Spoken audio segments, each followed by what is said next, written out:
Okay, so I realised just at the end of that last video that the Germans have accomplished their automatic victory condition, which is to reduce 7 three-step American units down to their cadre level. They accomplished that at the end of that last turn, so that's the end of the game. That's a German victory. So I just want to spend a few minutes going over the field and look at the situation and considering how the Germans did it. First of all, up in Utah, the Americans were never able to break out of this beachhead. They suffered some very heavy losses in those early turns, which just hampered their ability to push out of the area. In those final few turns, well, the furthest they got was Montebourg. They pushed on the outskirts of Carentan.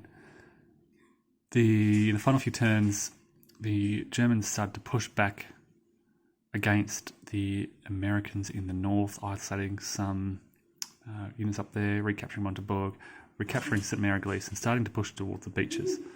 A lot of these American units are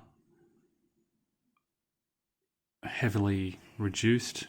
You can see all these reduced airborne units in this area, which just hampered their ability to push out of that region. They never captured Carentan. They were never able to push across the river here at Sydney. They captured St. Clair-sur-l'Eau, but then were driven back in those final few turns. They got pretty close to St. Lo, but were never able to drive on the city. This was where they, I think, probably lacked direction or lacked a drive. They captured Balleroy, but again, couldn't quite push through. And they tried. The British around here tried to move around the flanks of Caen, but were never able to do enough damage in the area. Were never able to capture enough of the city. And in those final few turns, of course, as we saw, the Germans just drove through the centre area here, drove towards Bayeux, captured that, effectively almost cut the Americans and British off from each other, and then finally they began to drive out of Caen and push towards Gold Juno and Sword Beaches.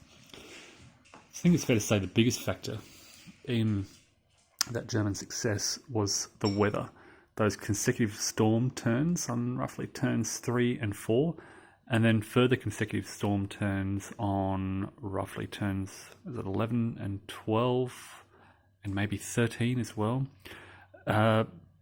Give the Germans supply points, give them armour replacements, reduce American armour replacements and British armour replacements, and of course eliminate Allied air support, naval support, and the arrival of supply points.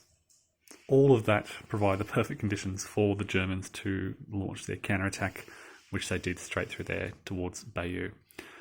The inability of the Allies to bring on supplies, they're hampered by so much, is just devastating. And ultimately, I think that was the key factor in helping the Germans with their drive to victory, effectively.